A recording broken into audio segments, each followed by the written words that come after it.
மாதிரி knocking issue இல்லாமல் ரொம்ப அசால்ட்டாக ஒரு சாதாரண பைக் ரைட் பண்ணுற மாதிரி என்னால் ரைட் பண்ண முடியுது. வண்டி especially made for bypass, not for off road bashing, இதுக்கெலாம் அவங்க மேட் பண்ணல. 160 கண்ணா பின்னான்னு இருக்குது விண்டு பிளாஸ்ட். வணக்கம் நண்பர்களே, இன்றைக்கி நாம் இந்த வீடியோவில் இந்த பைக்கை பற்றி தான் பார்க்க போகிறோம். S, CBR 650R. ஸோ வண்டி வந்து பார்க்குறது எப்படி இருக்குது பாருங்கள். இது வந்து 2022 மாடல், நியூ மாடல், இந்த இயர் மாடல். ஸோ நிறைய கொஞ்சம் கிராஃபிக்ஸ்லாம் சேஞ்ச் பண்ணி நிறைய அப்டேட் பண்ணி விட்டுருக்காங்க. இந்த பைக்கோட ஆன் ரோட் ப்ரைஸ் அப்படின்னு பார்த்தீங்கன்னா, சென்னையில் ஓனர் வந்து இவர் எடுத்தது சொன்னது வந்து பார்த்தீங்கன்னா 10,70,000 வந்தது மொத்தமாக சேர்த்து. எக்ஸ்டெண்டட் வாரண்ட்டி ஒரு 10,000 போட்டிருக்காரு. ஸோ அப்படி இப்படின்னு நீங்கள் பார்த்தீங்கன்னா ஒரு 10,50,000 ஸோ ஆன் ரோட் ப்ரைஸ் அப்படின்னு நீங்கள் பார்த்துக்கலாம். பட் இவர் எடுத்தது வந்து 10,70,000 வந்திருக்கு.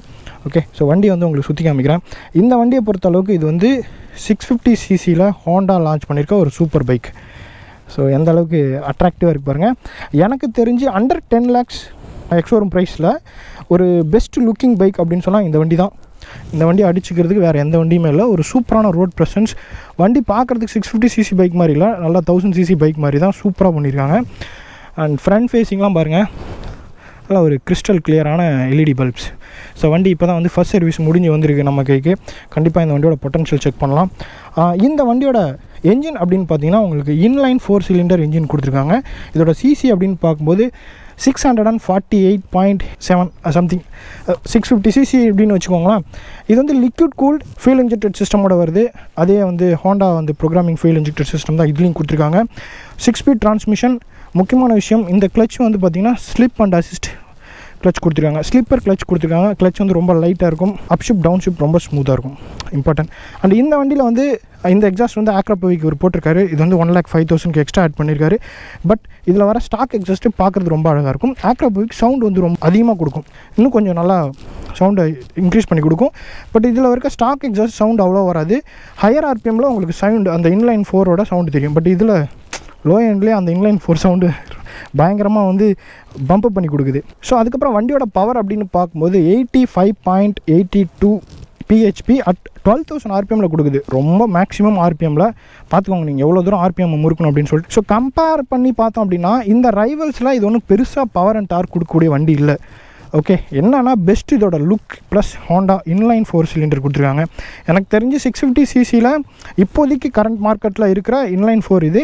இதுக்கு முன்னாடி வந்து பெனலியில் 600i இருந்தது. அது இப்போ கரண்ட்டாக அவைலபிள் இல்லை. மற்றபடி பார்த்தோம்னா இதுக்கு ட்ரைடன்ட் இருக்குது, அது 3 cylinder என்ஜின். அதுக்கப்புறம் இதுக்கு ரைவல்ஸ் அப்படின்னு பார்த்தீங்கன்னா நிஞ்சா 650 இருக்குது, அது பேரலல் ட்வின் என்ஜின். ஸோ இது வந்து பார்த்திங்கன்னா இன்லைன் 4 cylinder வந்து இந்த வண்டி மட்டும்தான் இருக்குது. இந்த ப்ரைஸில் இந்த சிசி செக்மெண்ட்டில் இதான் இருக்குது. இதோட டார்க் அப்படின்னு பார்த்தீங்கன்னா 57.5 Nm அட் 8,500 RPMல ப்ரொடியூஸ் பண்ணுது. ஸோ இதோட ஃபியூல் டேங்க் கெப்பாசிட்டி அப்படின்னு பார்த்தீங்கன்னா உங்களுக்கு 15.4 liter ஃபியூல் டேங்க் கெப்பாசிட்டி கொடுத்துருக்காங்க. ரேஞ்ச் வந்துட்டு இவங்க கிளைம் பண்ணுறது அஃபிஷியலாக 25 km கிளைம் பண்ணுறாங்க. ஸோ ஒரு டைம் நீங்கள் டேங்க் ஃபில்அப் பண்ணிட்டீங்கன்னா கிட்டத்தட்ட 385 km போக முடியும் அப்படிங்கிறது அவங்க கிளைம் பண்ணுறாங்க. பட் ஓனர் என்ன சொல்லியிருக்காருன்னா, எனக்கு வந்து 20 கிடைக்குது அப்படின்னு சொல்லியிருக்காரு. மேபி அவர் வந்து ஆக்ரோபோவிக் போட்டிருக்காரு, அதுவும் ஃப்ரெஷ் பைக்கில். நீங்கள் ஸ்டாக் எக்ஸாஸ்டோட ஓட்டிங்கன்னா கிடைக்கிறதுக்கு வாய்ப்பு இருக்குது. பட் இது வந்து பார்த்தீங்கன்னா இன்லைன் 4லேயே நல்ல ஒரு ஃபியூல் எஃபிஷியன்சியான வண்டி நான் கேள்விப்பட்ட வரைக்கும். வண்டியோட வெயிட் அப்படின்னு பார்த்தீங்கன்னா வண்டி வந்து ரொம்ப வெயிட்டான வண்டி, 211 kg. வண்டியோட கிரவுண்ட் கிளியரன்ஸ் அப்படின்னு பார்த்தீங்கன்னா ரொம்ப கம்மி, 132 mm தான் கொடுத்துருக்காங்க. நார்மலாக 150cc கூட நம்மகிட்ட இருக்க பைக்கில் 165 mm இருக்கும். பட் இது ரொம்ப கம்மி. வண்டி நீங்கள் பார்த்து தான் ஓட்டணும். ஏன்னா ஓனரே சொல்லியிருக்காரு நிறைய இடத்துல அண்டர் பெல்லி வந்து தட்டுது அப்படின்னு சொல்லிட்டு. ஸோ இது வந்து பார்த்தீங்கன்னா பைபாஸுக்கு தான் இது மோஸ்ட்லி நம்ம ரோடு கண்டிஷனுக்கு பார்த்து தான் ஓட்டணும். சீட் ஹைட் அப்படின்னு பார்த்தீங்கன்னா சீட் ஹைட்டும் கம்மி தான். ஸோ நார்மலாக வந்து டியூக் 390 அப்படின்னு பார்த்தாவே அதில் வந்து 800 mm கொடுத்துருப்பாங்க. 800 to 810 mm வரைக்கும்லாம் இருக்குது 300cc. பட் இது வந்து பார்த்தீங்கன்னா 650cc இருந்தாலும் சீட் ஹைட் ரொம்ப கம்மியாக பண்ணியிருக்காங்க. 635 mm தான் சீட் ஹைட். ஸோ வந்து ஷார்ட்டாக இருக்கவங்களுக்கும் இது வந்து ரொம்ப கம்ஃபர்டபுளாக இருக்கும். ஸோ ஃப்ரண்ட்டில் அப்படின்னு பார்த்தோம் அப்படின்னா உங்களுக்கு 310 mm டூயல் டிஸ்க் பிரேக் கொடுத்துருக்காங்க வித் நிசின் காலிப்பர். ரியரில் வந்து பார்த்திங்கன்னா உங்களுக்கு 240 mm டிஸ்க் கொடுத்துருக்காங்க. ஸோ ரெண்டுமே வந்து ஃப்ரண்ட்டு ரியர்லாம் ஃப்ளோட்டிங் டைப் டிஸ்க் தான், நிசின் காலிப்பர் தான் கொடுத்துருக்காங்க. டூயல் சேனல் ABS-ஓட வருது. ஃப்ரண்ட்டில் சாக்ஸ் அப்படின்னு பார்த்தீங்கன்னா உங்களுக்கு அப்சைட் டவுன் ஃபோக் கொடுத்துருக்காங்க, சோவா சாக்ஸ். ஸோ பட் அட்ஜஸ்டபிள் வரல. அது மாதிரி ரியர் அப்படின்னு பார்த்தீங்கன்னா உங்களுக்கு மோனோ சாக் கொடுத்துருக்காங்க. அதுவும் வந்து பார்த்திங்கன்னா அட்ஜஸ்ட் பண்ணிக்கலாம். பட் நீங்கள் வந்து நார்மலாகவே உங்களாலே அட்ஜஸ்ட் பண்ண முடியாது, நீங்கள் ஷோரூமில் கொடுத்து தான் அட்ஜஸ்ட் பண்ணணும் ரியர் சஸ்பென்ஷனை. ஸோ இதெல்லாம் வந்து பார்த்திங்கன்னா எக்ஸ்ட்ரா வந்து ஓனர் ஆட் பண்ணியிருக்காரு. இந்த ரியரில் லுக் பாருங்கள், வண்டியோட லுக்கு. ரியரில் வந்து டெயில் லைட் கொடுத்துருக்காங்க. இண்டிகேட்டர்ஸ் எல்லாமே LED இண்டிகேட்டர்ஸ். CB300 பார்த்தது. கிராப் ரயில் வந்து பார்த்திங்கன்னா இங்கே பாருங்கள், இன்டகிரேட்டட் பாடி கிராப் ரயில் கொடுத்துருக்காங்க. சீட் வந்து பார்த்திங்கன்னா நைஸ் ஸ்டிச்சஸ், ரொம்ப ப்ரீமியமாக இருக்குது. பட் பில்லியனுக்கு வந்துட்டு குஷனிங் இல்லை, ஒரு மாதிரி பேடு மாதிரி இருக்குது. பட் அதே ரைடருக்கு வந்து நல்ல குஷன்டு, நல்ல கர்வ்டாக, சூப்பராக வெல் டிசைன்டு சீட் அப்படின்னு சொல்லலாம். ஸோ வண்டியோட ஃபிட் அண்ட் ஃபினிஷ் அப்படின்னு பார்க்கும்போது வண்டியோட ஃபினிஷ் ஓவராலாக எட்டேருந்து பார்க்கும்போது ரொம்ப சூப்பராக இருக்குது. பட் கிட்ட வந்து பார்த்தா ஃபிட் அண்ட் ஃபினிஷ் வந்து பார்த்துட்டா இன்னும் கொஞ்சம் கான்சன்ட்ரேட் பண்ணிக்கலாம். இங்கே பாருங்கள், கிட்டத்தட்ட ஒரு பேனல் கேப்ஸ் இதெல்லாம் அவங்க அட்ரஸ் பண்ணியிருந்துருக்கலாம். பட் எனவே ஓவராலாக வெளியிலேருந்து பார்க்கும்போது அந்த அளவுக்கு இல்லை. பட் இந்த ப்ரைஸ் பாயிண்ட்டுக்கு இதோட ரைவல்ஸோட கம்பேர் பண்ணும்போது இப்போ Z900 எடுத்திங்க அப்படின்னா அதெல்லாம் ஃபிட் அண்ட் ஃபினிஷ் வந்து ரொம்ப சூப்பராக இருக்கும். நீங்கள் பேனல் கேப்பே பார்க்க முடியாது, அந்தளவுக்கு இருந்துச்சு. அண்ட் அதுக்கப்புறம் இங்கே பாருங்கள், சுவிச்சஸில் இருக்க கேப், இந்த இதில் இருக்க கேப், இதெல்லாம் அவங்க அட்ரஸ் பண்ணியிருந்துருக்கலாம். பிகாஸ் இது வந்து ப்ரீமியம் பைக் இல்லைங்களா, இவ்வளோ ப்ரைஸ் கொடுக்குறோம். அண்ட் மற்றபடி பெயிண்ட் குவாலிட்டிலாம் ரொம்ப சூப்பராக இருக்குது, பக்காவாக இருக்குது. ஸ்டிக்கரிங்லாம் ரொம்ப சூப்பராக பண்ணியிருக்காங்க. ஸோ சாரி கார்டு கொடுத்துருக்காங்க, Indian norms, yes, aluminium foot pegs. Tyres அப்படின்னு பார்க்கும்போது உங்களுக்கு ஸ்டாக்கில் டன்லப் டயர் தான் வருது. ஃப்ரண்ட்டில் 120/70 செக்ஷன் 17 inch ரிமூவ் கொடுத்துருக்காங்க. ரியரில் வந்து டயர் ரொம்ப மேசிவான டயர். ஸோ நிஞ்சா 650 வந்து பார்த்திங்கன்னா 160 செக்ஷன் தான், இது 180/55 செக்ஷன் 17 inch ரிமூவ் கொடுத்துருக்காங்க. நல்ல மேசிவான டயர், கார்னரிங்லாம் சூப்பராக இருக்கும். ஸோ இதோட இக்னிஷன் அப்படின்னு வந்து பார்த்திங்கன்னா இங்கே கொடுத்துருக்காங்க. எஸ், இதான் வந்து கீ. ஆன் பண்ணால் எஸ் ஒரு 299 வரைக்கும் போயிட்டு வருது. இன்ஸ்ட்ருமெண்ட் கிளஸ்டர் வந்து பார்த்திங்கன்னா LCD இன்ஸ்ட்ருமெண்ட் கிளஸ்டர் கொடுத்துருக்காங்க. ஹேண்டில் பார் செக்ஷன் அப்படின்னு பார்த்திங்கன்னா இங்கே வந்து ஹோண்டா ட்ராக்ஷன் கண்ட்ரோல் கொடுத்துருக்காங்க. அதுக்கப்புறம் low beam, high beam, indicator, horn, hazard கொடுத்துருக்காங்க. இந்த பக்கம் வந்து பார்த்திங்கன்னா என்ஜின் கில் ஸ்விட்ச் கொடுத்துருக்காங்க. அதுக்கப்புறம் ஆன் பண்ணுறதுக்கு உண்டான button. So acceleration, deceleration 2 dual throttle cable கொடுத்துருக்காங்க.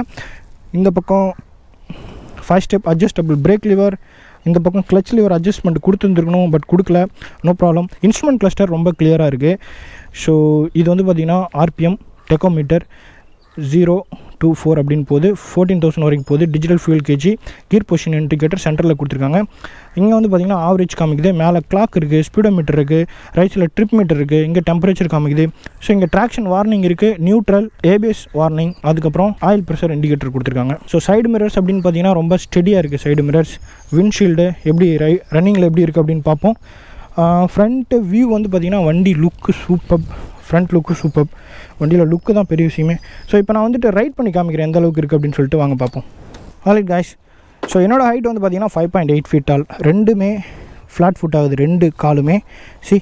நல்ல சீட் ஹைட் வந்து ரொம்ப கம்மி தான். ஸோ இப்போ நம்ம வந்து வண்டியை ஓட்டி பார்ப்போம். இதான் வந்து இன்ஸ்ட்ருமெண்ட் கிளஸ்டர்.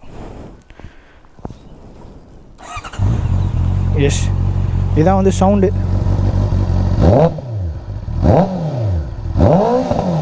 எஸ், எப்படி இருக்குது ஆக்ரோபோவிக்க, சும்மா ஃபியூலை வாங்கி அப்படியே தெரிக்குது அப்படியே. ஸோ ஆல்ரைட், இப்போ நம்ம ஓட்டி பார்ப்போம் எப்படி இருக்குன்னு சொல்லிட்டு. ரைடிங் போஸ்டர் அப்படின்னு வந்து பார்த்திங்கன்னா அக்ரெசிவ், நல்லா கொஞ்சம் ஓரளவுக்கு அக்ரெசிவான ரைடிங் போஸ்டர் தான். நிஞ்சா 300 விட அக்ரெசிவ், 650 விட நிஞ்சா 650 அக்ரெசிவ். ஏன்னா நிஞ்சா 650 எனக்கு இப்படி தான் இருந்தது, இது நல்லா உள்ளே போகுது. 300 இப்படி இருக்கும். So first gear, no throttle. இனிஷியலாக ஒரு 1800 RPMல நிற்கிது, நோ த்ரோட்டல். 13 வரைக்கும் போகுது. அப்படியே செகண்ட் கியர் நான் ஷூட் பண்ணிட்டேன், நோ த்ரோட்டல். செகண்ட் கியரில் அப்படியே 3, அப்படியே தேர்ட் கியரு, நோ த்ரோட்டல். இதுதான் வந்து வண்டியோட பியூட்டி. ஸோ இதுதான் 4 சிலிண்டரோட பியூட்டி, கார் மாதிரி. ஓகே, ஸோ உங்களுக்கு இனிஷியல் RPMே வந்து உங்களுக்கு தேர்ட் கியர் வரைக்கும் போய் ஈஸியாக போகுது. Here we go. ஸோ இது ஆக்ரோபோவிக் அப்படிங்கிறதுனால உங்களுக்கு வந்துட்டு சவுண்டு அதிகமாக வர மாதிரி கேட்குது லோயர் RPMல. பட் வண்டி வந்து பார்த்திங்கன்னா பயங்கர ஸ்மூத், என்ஜின் இருக்கிற மாதிரி தெரில. வண்டி குழந்தை. இனிஷியலாக வந்து டார்க்லாம் ஒன்றும் பெருசாக இல்லை, ஈவன் நிஞ்சா 650 அளவு கூட இல்லை. அது பார்த்தீங்கன்னா ஃபஸ்ட் கியரில் வந்து இழுத்துட்டு போச்சு, அந்த அளவுக்குலாம் இல்லை. இது வந்து ரொம்ப குழந்தை. ஸோ நீங்கள் ஈஸியாக வந்து புதுசாக ஃபஸ்ட்டு சூப்பர் பைக் வாங்குறீங்க அப்படின்னா அந்த வண்டி நீங்கள் தாராளமாக வாங்கலாம். அண்ட் பாருங்கள், ஸோ என்னால் 5th கியர் பிலோ 2000 RPMல ஓட்ட முடியுது. இதுதான் வண்டியோட பியூட்டி, என்ஜினோட பியூட்டி அப்படின்னு சொல்லலாம். ஈவன் 6th கியர் நான் போட்டு பார்க்குறேன். அதான் ஓனர் சொன்னார் 50 வரைக்கும் போக முடியுது அப்படின்னு சொல்லிட்டு. எஸ், 6th கியர் 45 வரைக்கும் என்னால் போக முடியுது. கியர் இடிக்கல, நாக்கிங் இஷ்யூஸ் இல்லை. நல்ல டிசைன் பண்ணியிருக்காங்க, சூப்பரான டிசைன் அப்படின்னு சொல்லலாம். So here we go.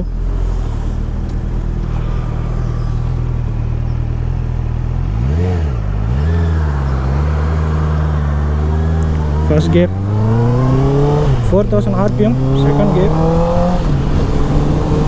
Sound வந்து வேறு லெவலில் வருது. ஆக்சுவலாக இந்த சவுண்ட் வந்து பார்த்தீங்கன்னா பார்க்குறவங்களுக்கு ரொம்ப பயமாக இருக்கும். ரொம்ப ஃபாஸ்ட்டாக போகிறாங்க அப்படிங்கிற மாதிரி தெரியும். ஆனால் நான் ஃபாஸ்ட்டாலாம் போகல, 60ல் தான் போகிறேன். ஆனால் சவுண்ட் வரும் பாருங்கள், பயங்கரமாக இருக்குது. Super refinement. ஈவன் வந்து பார்த்திங்கன்னா ரிஃபைன்மெண்ட் லெவல் வந்து பார்த்திங்கன்னா ரொம்ப சூப்பராக இருக்குது. ரொம்ப சூப்பர். வண்டி வந்து எக்ஸ்ட்ரீம்லி ரிஃபைன்டு. கியர்லாம் வந்து பார்த்திங்கன்னா அப்படியே பட்டர் ஸ்மூத். அதான் நான் சொல்லி ஆகணும், பட்டர் ஸ்மூத் என்ஜின் காய்ஸ். நான் நிறைய வீடியோவில் இப்போ சொல்கிறது இல்லைன்னு சொல்லியிருந்தீங்களா. ஐ திங்க் நான் அதுக்கப்புறம் அந்த மாதிரி பட்டர் ஸ்மூத் என்ஜின் ஓட்டலை, இப்போ தான் ஓட்டுறேன். அகைன் ஹோண்டா அப்படின்னு ஒன்று வந்து பார்த்தோன்னே பட்டர் ஸ்மூத் என்ஜின் வந்துட்டு ரொம்ப சூப்பராக இருக்குது, ரொம்ப ஸ்மூத்தாக இருக்குது. அண்ட் பவர் டெலிவரிலாம் பார்த்திங்கன்னா ரொம்ப லீனியர். நீங்கள் வந்து ப்ரிடிக்ட் பண்ணலாம், இந்த கியர்னால் இப்படி தான் பவர் டெலிவரி அப்படின்னு நீங்கள் ப்ரிடிக்ட் பண்ணலாம், அந்தளவுக்கு இருக்குது. சஸ்பென்ஷன் செட்டப் வந்து பார்த்திங்கன்னா ஃப்ரண்ட்டில் வந்துட்டு ஸ்டிஃப், பட் அது கண்டிப்பாக ஃப்ரண்ட்டில் ஸ்டிஃபாக தான் இருக்கணும். அதான் அப்போ தான் ஸ்டெபிலிட்டி இருக்கும்.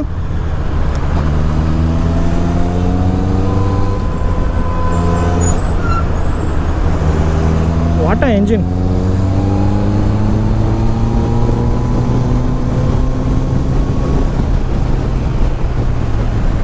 பிரேக்கிங் வந்து ஃபேண்டாஸ்டிக்.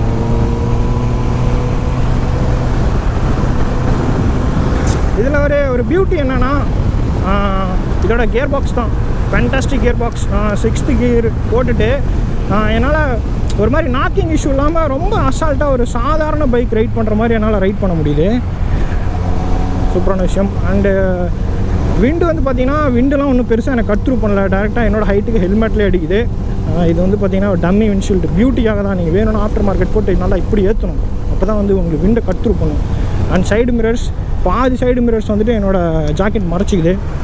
ஸோ அது நீங்கள் பார்த்துக்கோங்க. 5th gear. ஐ திங்க் இந்த எக்ஸாஸ்ட் போட்டதுனால எனக்கு நல்லாவே தெரியுது, அந்த கிரண்ட்டு வந்து வண்டியில் ஃபீல் ஆகுது. எக்ஸாஸ்ட்னால தான் அது நல்லாவே எனக்கு ஃபீல் ஆகுது. மேபி ஸ்டாக் எக்ஸாஸ்ட்னா அந்த கிரண்ட் ஃபீல் ஆகாது, ரொம்பவுமே ஃப்ரீ ஃப்ளோவாக இருக்கும். ஏன்னா எக்ஸாஸ்ட் வந்து பார்த்திங்கன்னா அந்த அந்த ஸ்மோக் ஃப்ளோ வந்து அடைச்சி வெளியில் அனுப்புகிற மாதிரி தெரியுது எனக்கு நல்லாவே.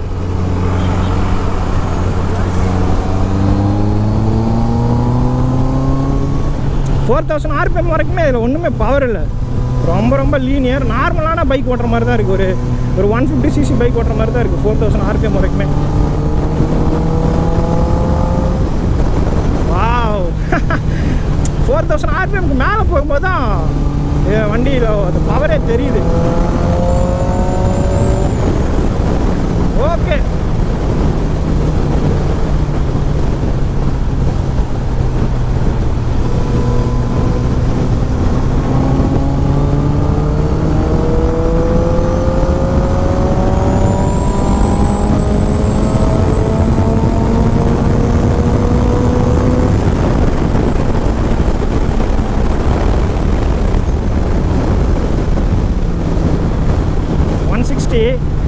கண்ணா பின்னான்னு இருக்குது. விண்டு பிளாஸ்ட், ஹெவி விண்டு பிளாஸ்ட் இருக்குது, உள்ளெல்லாம் போகுது அப்படியே ஆக்சுவலாக. ஸோ வண்டி வந்து பார்த்திங்கன்னா ஆனால் ஓட்டுறதுக்கு செம்ம காம்பேக்ட், ரொம்ப காம்பேக்ட், ரொம்ப சூப்பராக ஹேண்டில் பண்ணுறது வண்டி.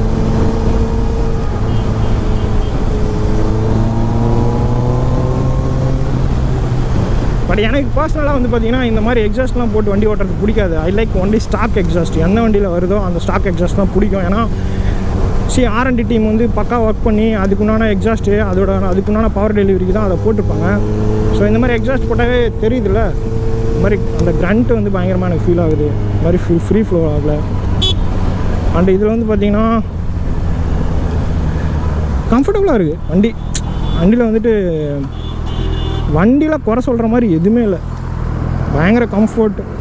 டாப் ஸ்பீடு வந்து பார்த்திங்கன்னா 160 போனான்னு நினைக்கிறேன், 160 or 140 தெரில, நீங்கள் பார்த்துருப்பீங்க. டாப் ஸ்பீடில் வந்துட்டு நோ வாப்ளிங், நோ இஷ்யூஸ், ரொம்ப சூப்பராக இருக்குது.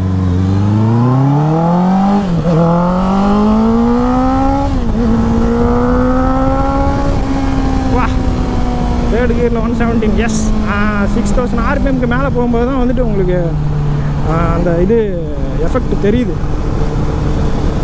6000 RPMலேருந்து அந்த 8000 RPMக்கு போகும்போது தான் 8000 RPMல தான் 8500 RPMல தான் மேக்ஸிமம் டார்க் ப்ரொடியூஸ் பண்ணுது. ஸோ 8000 RPMக்கு மேலே போகும்போது அந்த ஒரு ஸ்லைட்டு ஒரு புல்லிங் இருக்குது.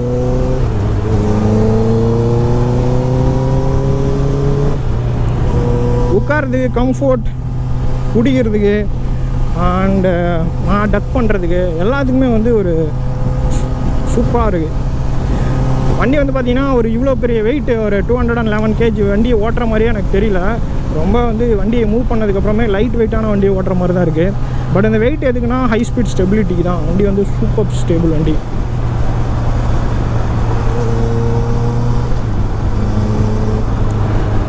அண்ட் முக்கியமான விஷயம் இதில் வந்துட்டு உங்களுக்கு லோயர் எண்டில் டார்க் அதிகமாக ப்ரொடியூஸ் பண்ணாததுனால ஈஸியாக வந்து ஃபியூல் எஃபிஷியன்சி எடுக்க முடியும். நீங்கள் சிட்டிக்குள்ளே ஓட்டினீங்கன்னா நல்லா வந்து ஃபியூல் எஃபிஷியன்சி எடுக்க முடியும்.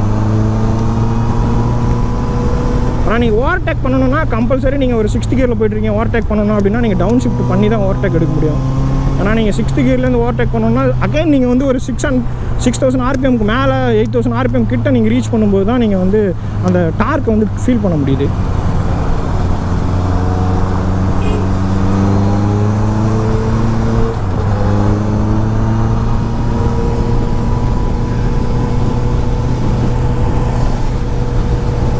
சீட் வந்து கம்ஃபோர்ட், எனக்கு கால் வைக்கிறதுக்கு ரொம்ப கம்ஃபர்டபுளாக இருக்குது.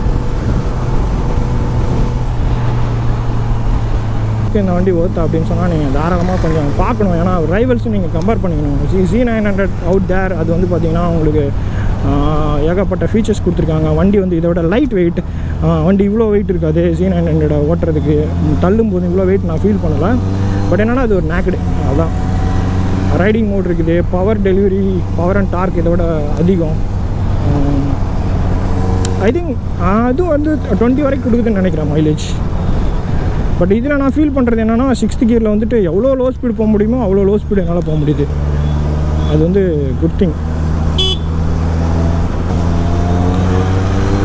பட் எனக்கு வந்துட்டு இந்த வண்டியை ஸ்டாக் எக்ஸாஸ்டோட ஓட்டி பார்க்கணுன்னு ஆசை. பட் என்னால் முடியல. இப்போ வந்து பார்த்திங்கன்னா அப்கிரேடட் எக்ஸாஸ்டோட தான் நான் ஓட்டி பார்த்துட்ருக்கேன். ஸ்டாக் எக்ஸாஸ்ட்லாம் இன்னும் நல்லா இருந்திருக்கும். சாரி காய்ஸ், இன்றைக்கி வந்து பார்த்திங்கன்னா ரொம்ப டிராஃபிக் ஆகிடுச்சு. ஸோ அதனால் என்னால் பெருசாக அந்த வண்டியை புஷ் பண்ண முடியல. But still it can go up to 230 தாராளமாக போகும்னு நினைக்கிறேன்.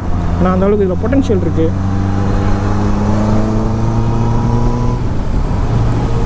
ஸோ இதில் இந்த சுச்சுவேஷனில் என்னென்னா முறுக்குனாவே பக்கத்தில் இருக்கிறவங்களாம் ஒரு மாதிரி பார்க்குறாங்க.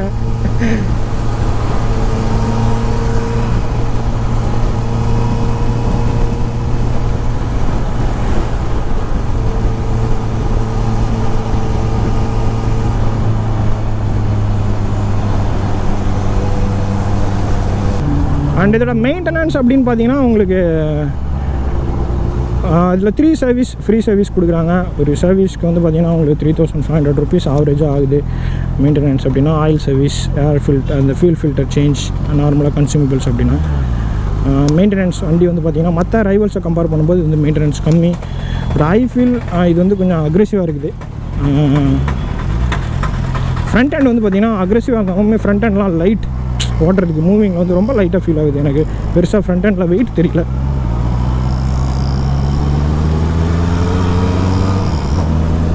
And gear shifting smooth. ஒவ்வொரு கியர் ஷிஃப்ட் பண்ணிவிட்டு அதுக்கப்புறம் வண்டி வந்து மூவ் ஆகிறது வந்து பார்த்திங்கன்னா ரொம்ப ஸ்மூத்தாக மூவ் ஆகுது.